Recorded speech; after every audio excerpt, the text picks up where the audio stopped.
70 Words of the Queen 550. My daughter, in the foregoing chapter, thou hast been instructed not to seek information from the Lord by supernatural means, neither in order to relieve any suffering, nor in order to satisfy a natural hankering of curiosity. Now I exhort thee likewise not to yield, for any of these reasons, to the desire of performing any exterior action according to the promptings of nature. For in all the activity of thy exterior faculties and senses thou must seek to moderate and subject thy inclinations, not yielding to them in their demands, although they may have the color of virtue or piety. I was in no danger of going to excess in these affections on account of my sinlessness, nor was there a want of piety in my desire of remaining in the cave, where my most holy Son had been born and had been circumcised.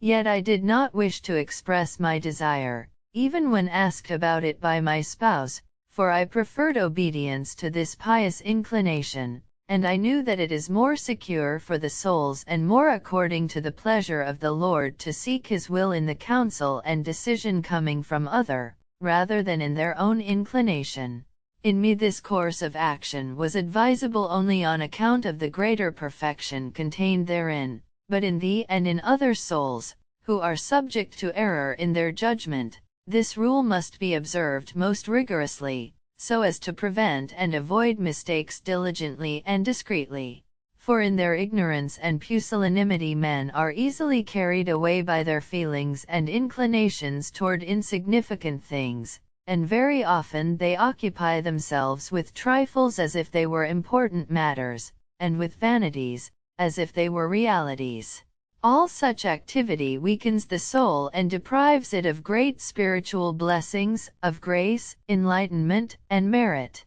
551 This doctrine shalt thou write in thy heart together with all the others which I am to give thee. Seek to use it as a reminder of all that I did, so that as thou hast come to know it thou mayest also understand and execute it in thy life. Take notice of the reverence, love, and solicitude, the holy and discreet fear, with which I conversed with my most holy Son. I always lived in this kind of watchfulness, and even after I had conceived him in my womb, I never lost it out of sight, nor did the great love which he showed me diminish it in me. In this ardent desire to please him my heart found no rest until it was entirely united and absorbed in the enjoyment of this my highest good and ultimate end. Excepting at certain times, during which I rested in his love as in my sole joy, I invariably carried about with me this continual solicitude, like one who restlessly pursues his way,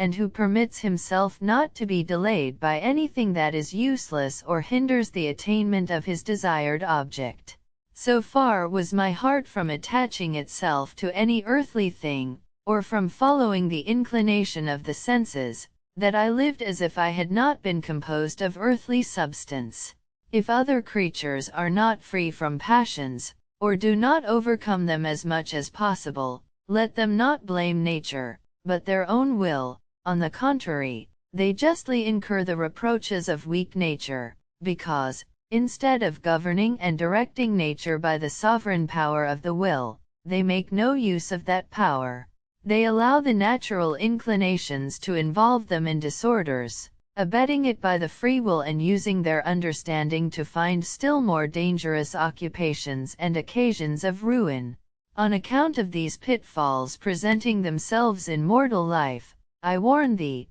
my dearest, not to hanker after or seek any of the visible things, although they may appear to thee necessary and most appropriate for the circumstances. Use all things, thy cell, thy garments, thy sustenance, and whatever else of this life, only in obedience and with the full consent of thy superiors, because the Lord requires this of thee, and it is also my pleasure to see thee apply all things for the service of the Omnipotent. According to these great rules which I have given thee thou must regulate all thy activity,